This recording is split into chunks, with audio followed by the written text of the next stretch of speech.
Bahkan sekarang ini kita mendapatkan laporan ada 7 orang anak berusia di bawah 12 tahun dan sutradaranya adalah anak di bawah 12 tahun. Menyuruh pelaku-pelakunya itu umur 7 tahun, 8 tahun, itu berarti kelas 1 SD, kelas 2 SD untuk melakukan kejahatan seksual terhadap perempuan berusia sebaya pelakunya itu. Dan sutradaranya, bayangkan ya, sutradaranya adalah anak di bawah 12 tahun.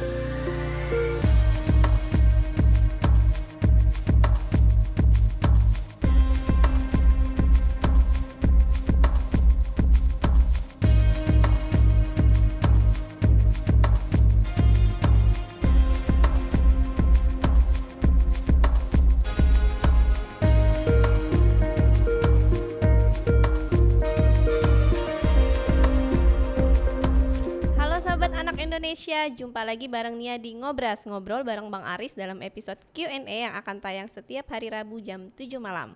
Untuk kepentingan terbaik anak, dukung terus Aris Merdeka Official dengan cara like, comment, share, and subscribe.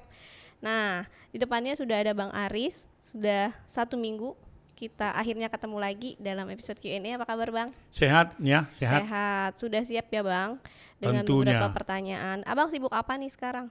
Biasalah keseharian kita ya. Setelah kita istirahat hari Sabtu Minggu, Senin ini kita tentu mengelaborasi lagi apa-apa tugas dan tanggung jawab kita. Jadi tadi pagi kita sedang menyusun program dan apalagi kita akan merencanakan launching bukunya. Oke, buku yang ini Bang ya? Iya, yang ini. Yang tertunda di bulan Juni karena serangan corona begitu dahsyat.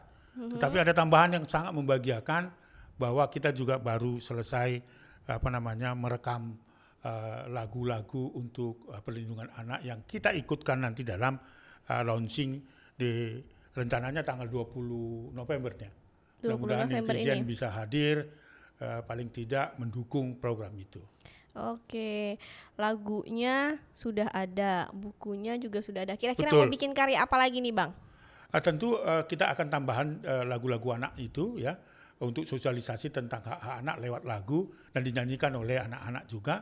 Tentu ada tambahan buku tentang jurnal kegiatan Komnas Perlindungan Anak memasuki 5 tahun terakhir ini.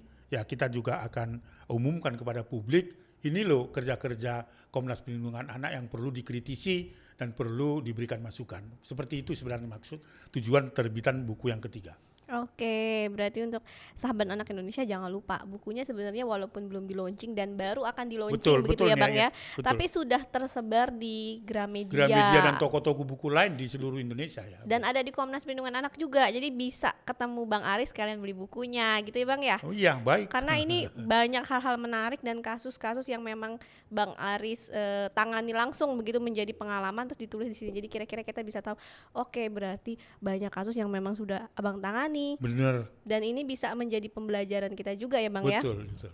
Oke Bang, kita lanjut ke pertanyaan netizen Bang.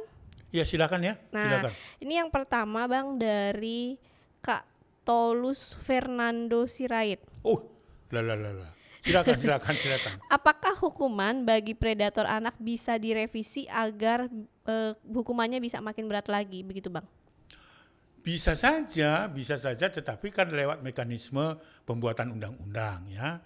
Kalau dianggap itu masih perlu di amandemen katakanlah, direvisi karena menurut netizen, menurut korban-korban itu belum berkeadilan, kemudian juga tata caranya juga masih dianggap menyulitkan, lalu kemudian masih menganggap bahwa bukti-bukti dan saksi-saksi itu harus dihadirkan dan sebagainya, sementara kasus-kasus kejahatan seksual itu tersembunyi. Saya kira bisa, tetapi lewat mekanisme tentu di DPR diusulkan ke DPR sebagai wakil rakyat, juga bisa juga ke Mahkamah Konstitusi gitu. Kalau itu tidak adil dan dianggap melanggar konstitusi, saya kira bisa dilakukan. Apa yang tidak bisa dirubah, ini undang-undang kan, kecuali hukum Tuhan. Oke. Harapan setiap dari kita pengennya predator itu dapat hukuman lebih berat. Semua orang berkeinginan untuk itu. Nah, tetapi yang tersedia kan begitu produk hukumnya. Sementara artinya maksud saya kalau itu diterapkan dengan baik, saya kira mulai dari proses pemeriksaan, tuntutan dan vonis, kalau itu dilakukan secara konsisten dan berdasarkan itu sudah cukup baik sebenarnya. Karena ada hukuman seumur hidup itu, ada hukuman mati bahkan kalau itu terbukti sah melanggar gitu kan. Gitu. Dan juga ada tambahan suntik kimia ya Bang Ya ya, itu artinya yang sudah Abang PP-nya perjuangkan selama ini begitu. Betul, PP-nya juga kalau tidak lupa saya PP 70 2020 itu tentang tata laksana pelaksanaan hukum kebiri apa yang kita kenal dengan kastrasi lewat suntik kimia. Bahkan pemasangan chip supaya para predator itu bisa dipantau. Sebenarnya kalau itu diterapkan sudah cukup, bahkan ada hukuman mati loh, setara dengan tindak pidana khusus seperti narkoba, terorisme dan korupsi gitu. Oke, Bang, barusan Abang bahas tentang predator seksual. Oke, ketika dia sudah menjalani hukuman, kemudian keluar bebas, terus kita sebut dia predator seksual atau dia mantan yang melakukan lah gitu ya Bang ya kekerasan seksual. Kita misalnya gini, si A itu dia predator, kita menyebut dia dengan sebutan seperti itu sebuah pencemaran nama baik atau enggak sih Bang? Enggak, karena dia sudah dihukum dan menjalani hukuman itu. Oke, soalnya Fakta ada hukum nih itu. Bang, ada seorang artis yang kemarin rame waktu Abang sempat isukan, Abang sempat bilang nih dia keluar dielu-elukan seperti pemenang Olimpiade. Kemudian banyak orang yang akhirnya menyebutkan si beliau ini sebagai predator seksual. Nah dia nggak terima nih, katanya mau bikin laporan ke polisi kalau dia mau melaporkan orang-orang yang menyebut dia sebagai predator seksual. Oh, silakan saja, nggak ada masalah. Karena kita lebih menegakkan hukum kan. Karena dia sudah menjalani hukuman dan artinya gini, dia sudah dinyatakan bersalah, dihukum kan begitu. Jadi predator-predator ini berdasarkan konvensi PBB tentang hak anak sendiri dan Undang-Undang Perlindungan Anak, itu orang-orang yang sudah masuk kategori predator itu bahkan kalau memang dia masih dianggap berbahaya, maka dia bisa disuntik lewat kimia kalau itu terbukti ya. Lalu kemudian juga bisa dipasang chip gitu loh. Oke, berarti memang nggak salah kalau kita menyebut predator gitu ya Bang? Memang ya, karena dia sudah menjalani dan itu dinyatakan terbukti bersalah, kecuali masih terduga. Nggak boleh nih ya menyalahkan orang yang tidak bersalah.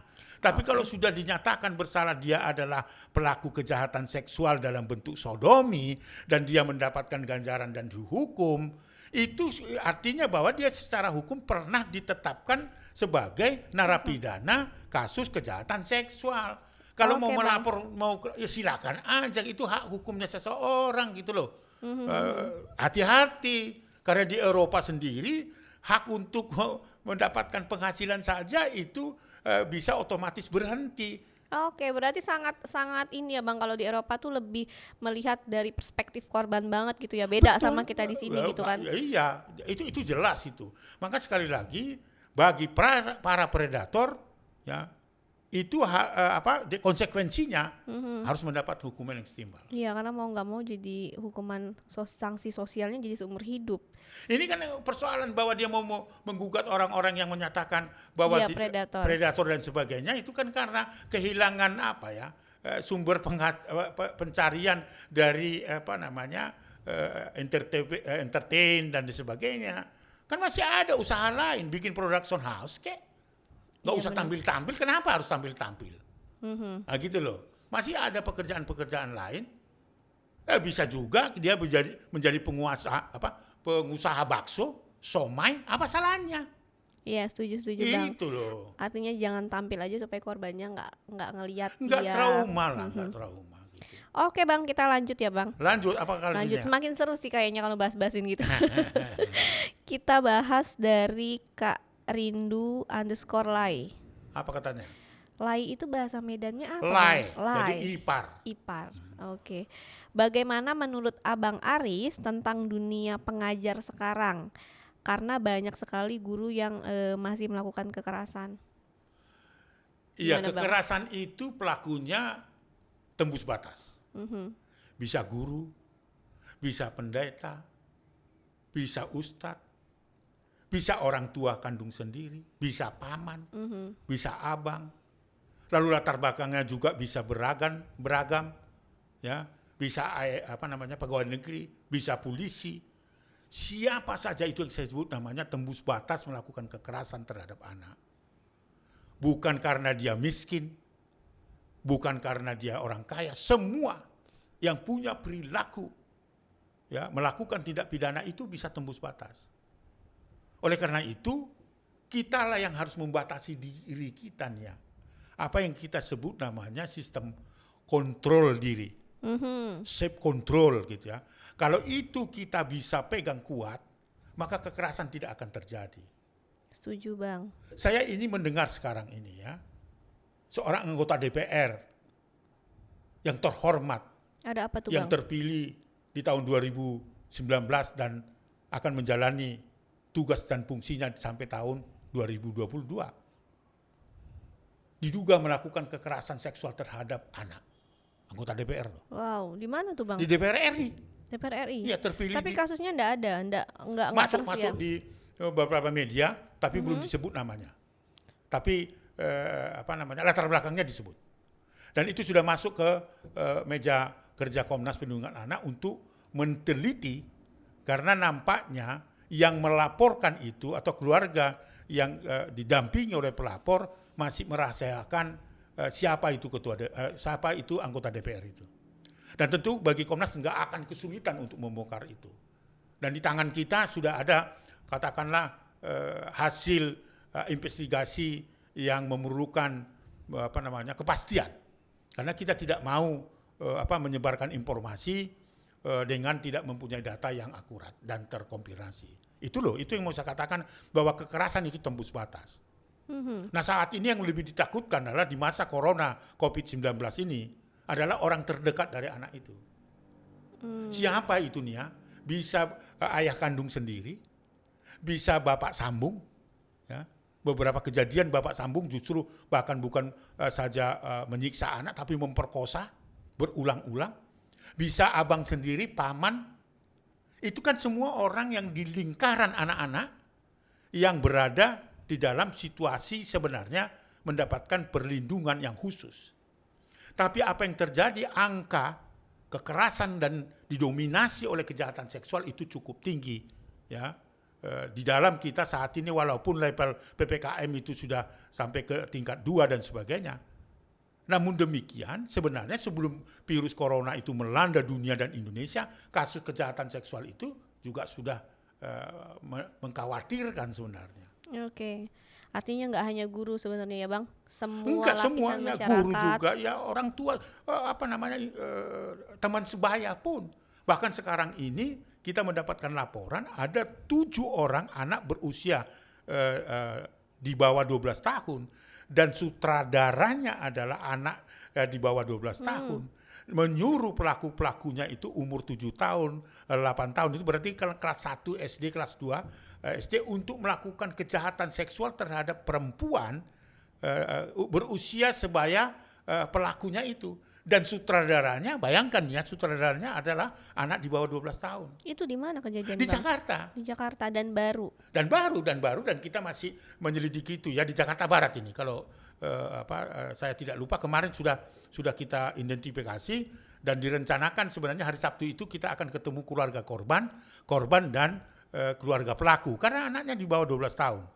Nia tahu nggak, anak yang kalau diteliti oleh Litmas, kalau dia yang si sutradaranya yang menyuruh anak di bawah 12 tahun oleh Undang-Undang SPPA atau Undang-Undang 11 tahun 2014 tentang sistem peradilan pidana anak, kasusnya ini tidak bisa dilakukan dalam proses persidangan umum. Dia hanya di luar persidangan, apa yang disebut namanya diversi. Diversi itu sudah menentukan hukumannya, itu merupakan tindakan dikembalikan kepada orang tua atau kepada negara. Nah, ini problem besar bagi Komnas Perlindungan Anak dan bagi korban. Bayangkan ada sutradara di bawah 12 tahun itu melakukan dorongan, menskenariokan anak umur 7-8 tahun melakukan kejahatan seksual. Lalu tidak dihukum secara apa yang diharapkan dari keluarga korban. Itu kan dianggap tidak adil. Padahal ini adalah Ya itu hukum kita menentukan seperti itu. Memang sudah peraturan begitu ya Nah Bang ya. disitulah tugas Komnas Perlindungan menjelaskan kepada keluarga korban, gitu loh. Mhm. Dengan jelas dan dengan apa ya, betul-betul bisa dimengerti, tidak bisa secara emosional, gitu loh. Kalau kita lihat bahwa korbannya adalah anak kita, memang kita akan emosi, gitu. Tapi ini konteksnya anak-anak nih ya. Itu loh ya sebenarnya kasus-kasus. Perbedaan hukumannya perbedaannya ya Bang ya seperti itu. dalam melihat pelaku kekerasan seksual. Betul. Maka saya berharap mari kita jaga anak kita ekstra perhatian ya. Bayangkan anak 7 tahun, 8 tahun diskenariokan disuruh oleh anak 12 tahun. Anak 12 tahun itu tidak melakukan kejahatan seksual tapi memerintahkan anak 7-8 tahun itu melakukan itu dan divideokan. Bisa kau bayangkan anak seperti itu sudah mempunyai pengalaman pahit seperti itu. Informasi apa yang Abang dapat kira-kira ini anak yang menjadi pelaku ini sampai terpikir gitu Bang? Sudah ada dapat informasi Iya, belum dapat kira-kira Bang Aris? informasi ada skenario orang dewasa juga.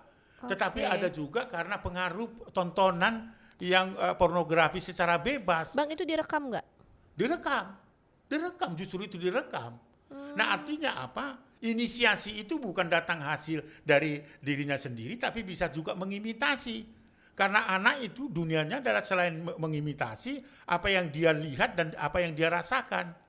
Semakin dia dilarang, dia semakin ingin tahu, itu persoalannya. Iya, penasaran gitu Bang Itu ya. penasaran. Jadi kenapa ini nggak boleh gitu? Akhirnya dia sembunyi-sembunyi, kemudian dia melihat adegan itu, bagaimana itu bisa dipraktekkan gitu loh. Nah dia pasti akan cari teman sebayanya paling tidak atau di bawah usianya. Itu loh yang mau saya katakan dengan kejadian itu, mari orang tua harus memberikan ekstra perhatian terhadap perkembangan anak-anak kita. Jangan cuek begitu saja. Iya betul Bang, harus tahu ya Bang ya apa Iya, yang menjadi iya. tontonannya, Betul. siapa temennya, Iya. hari ini ngapain aja. Benar, ditanya gitu Iya loh. ditanya. Jangan diem.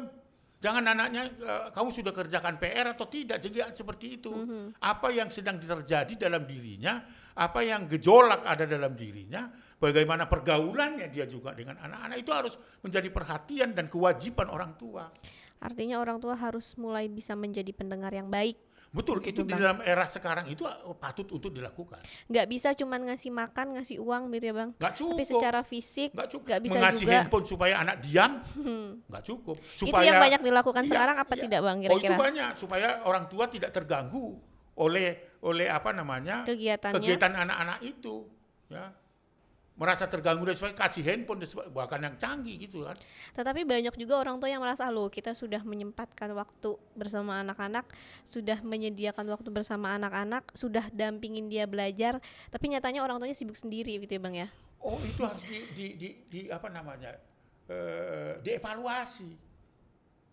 Ada kan anak mengerjakan PR, lalu menyampaikan kepada ibunya, Bu, PR saya sudah selesai, bisa nggak dikoreksi?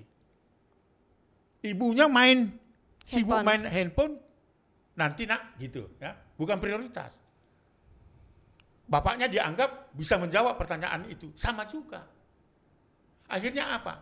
Anak itu stres dan menderita, menangis dan seterusnya. Apa yang terjadi?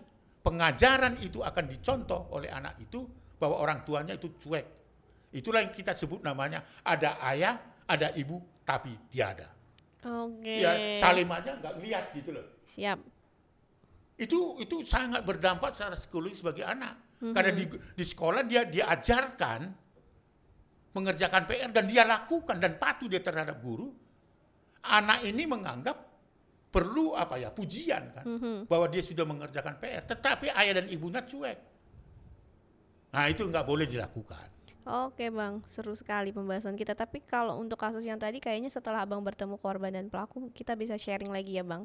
Kita bahas nanti, di Ngobras episode khusus begitu ya Bang ya. Mudah-mudahan besok sudah terkondisi ya, karena kita juga akan bertemu dengan keluarga pelaku maupun keluarga korban supaya bisa jelas gitu. Jelas, dan ini juga bisa menjadi pembelajaran juga Bang para orang tua di luar sana saya gitu. mendidih sebenarnya mendengar itu. Kau bisa bayangkan anak 12 tahun dia adalah sutradaranya.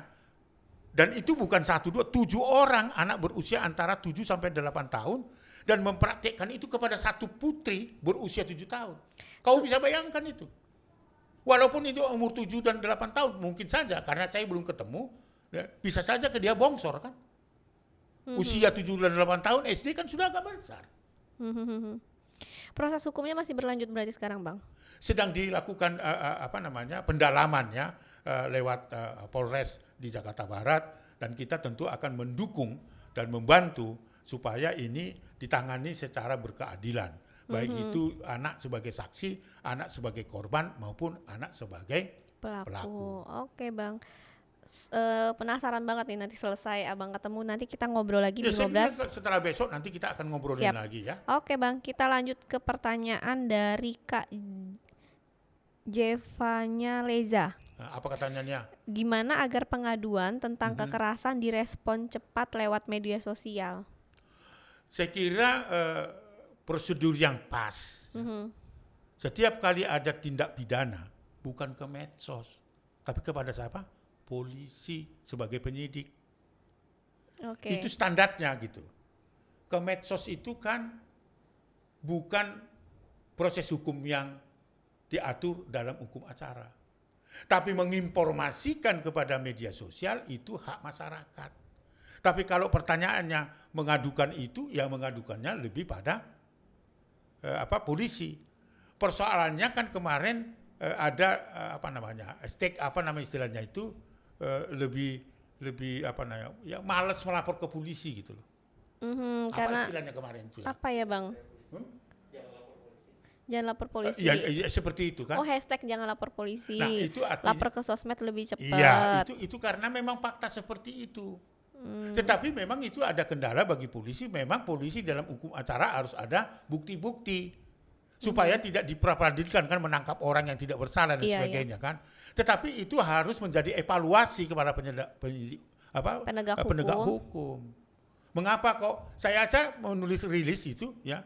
Lebih baik masyarakat mengadukan kepada medsos, kemudian melalui medsos melalui medsos artinya tergerak dalam kondisi-kondisi bagaimana penanganan yang dilakukan oleh polisi. Karena saya juga mendapat laporan ada pengaduan dari masyarakat, anaknya diperkosa akhirnya karena kurang bukti dan seperti di Luwu Timur itulah misalnya. Akhirnya dihentikan penyidikan. Dan tetapi ketika itu masuk ke medsos, orang ribut dan sebagainya sampai ke Mabes Polri dan gitu. Jangan sampai seperti itu pertanyaannya. Oke, Bang. Oke, kita ke pertanyaan selanjutnya dari Kak Mariani Siahaan, Bang. Apa katanya? Saya mau tanya bagaimana kita menyikapi ibu yang melakukan kekerasan dalam rumah tangga kepada anaknya di tempat kerja. Ayahnya diam saja saat melihat kejadian. Di tempat kerja, jadi anak itu dibawa gitu maksudnya? Mungkin, Bang. Atau mungkin mereka satu kerjaan bareng. Bisa jadi karena ayahnya kan melihat kejadian tapi diam aja. Nah, sekarang segala bentuk kekerasan itu tidak ditolerir. Tidak ada toleransi terhadap itu. Siapapun yang melakukan. Apakah ayah kandung, ibu kandung, atau ibu sambung, atau ayah sambung, dan seterusnya. Jadi kalau itu melakukan kekerasan dan menyakiti hati anak itu adalah bentuk kekerasan dan dapat dipidana minimal 5 tahun. Hati-hati. Kenapa sih Nia? Kalau masih boleh kita menyayangi anak daripada kita karena marah kita pukul anak. Kan itu tadi keluhannya. Iya. Apalagi di tempat kerja. Saya bukan kerja umum mungkin itu. Mungkin ada home industri atau di rumah dan sebagainya. Saya itu nggak jelas. Atau laundry gitu ya. Tetapi saya tetap mengatakan segala bentuk kekerasan yang menyakiti hati anak itu tidak bisa ditoleransi. Kenapa? Itu merupakan tindak pidananya. Hukumannya bukan sedikit, 5 tahun. Bayangkan kalau orang tuanya itu atau bapaknya atau ibunya salah satu terbukti memenuhi unsur melakukan kekerasan terhadap anak, ancamannya 5 tahun. Langsung ditahan itu karena lebih dari 5 tahun. Dan kalau misalnya hanya sekedar di bawah 5 tahun misalnya ancamannya, itu masih bisa lepas. Artinya bukan lepas ya, artinya nggak perlu ditahan. Tetapi kalau 5 tahun melakukan kekerasan dan unsurnya terpenuhi tindak pidana, 5 tahun.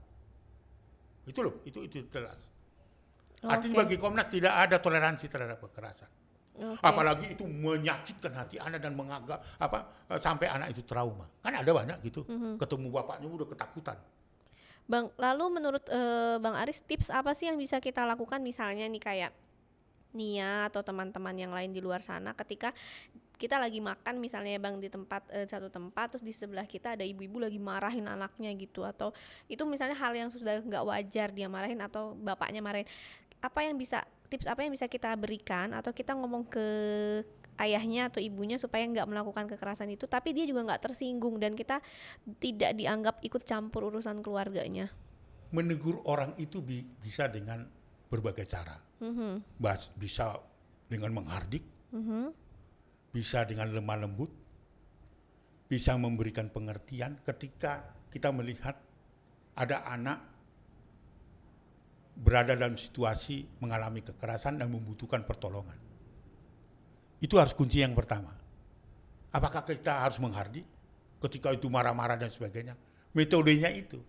Jadi kalau kita misalnya dengan lemah lembut tapi tetap menegur supaya menghentikan kekerasan itu, saya kira itu harus dilakukan. Menegur itu bisa dengan cara baik-baik gitu. Ada orang seperti saya mungkin kalau menegur bisa menghardik toh. Mungkin bayangan orang seperti itu, tapi tidak nih ya. Seperti apa yang kemarin saya punya pengalaman dengan manusia silver yang melibatkan anak-anak. Dengan kelembutan hati saya kasih makan dulu anaknya supaya bisa cerita.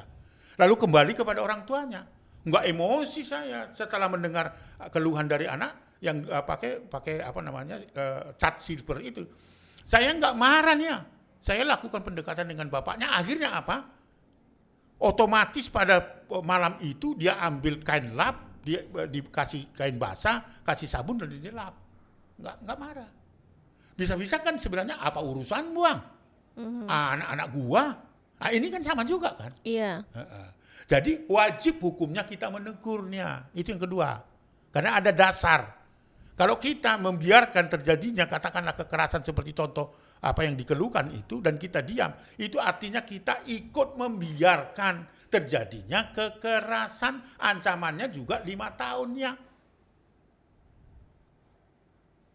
Kalau tim kreatif, Nia, pergi ke restoran, di sebelah itu ayah ibu bertengkar, anaknya dimaki-maki dan sebagainya.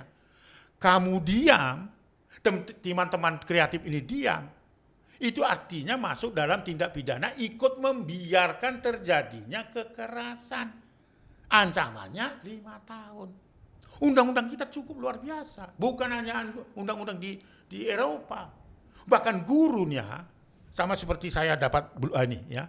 Ini bukan karena kekerasan dalam rumah tangganya, bukan karena dicubit istri saya, tapi karena proses ada penyembuhan kan gitu. Kalau ini misalnya ada tanda-tanda seperti ini anak PAUD misalnya, guru itu berhak dan berkewajiban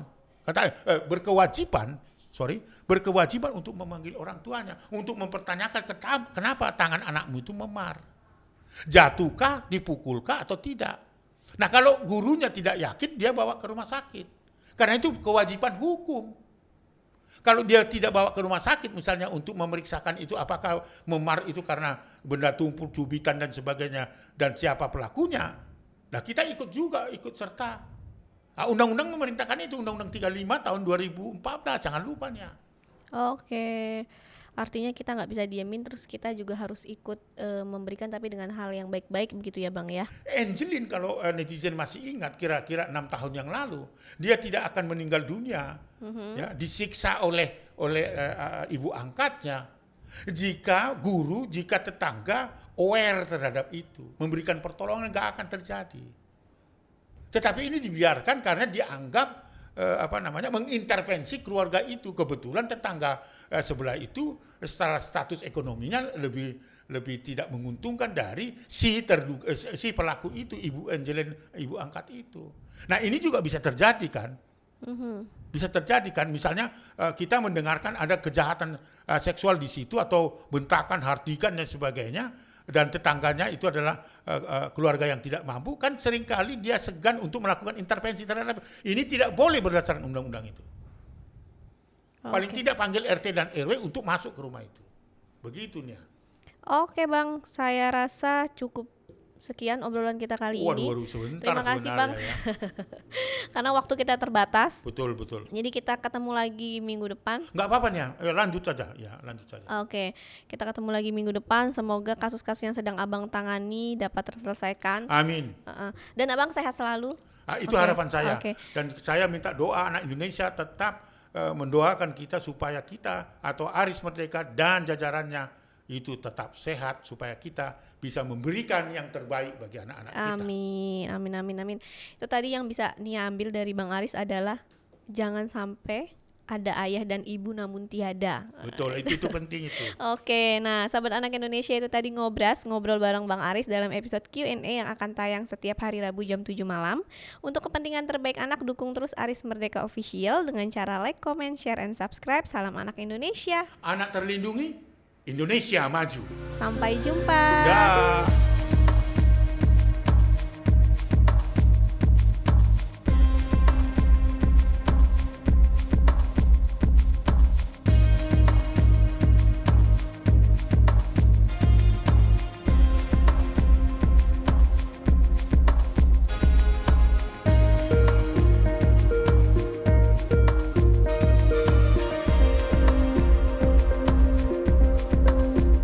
Halo sahabat anak Indonesia, jumpa lagi bareng Nia di Ngobrol bareng Bang Aris dalam episode Q&A yang akan tayang setiap hari Rabu jam 7 malam. Ulangi.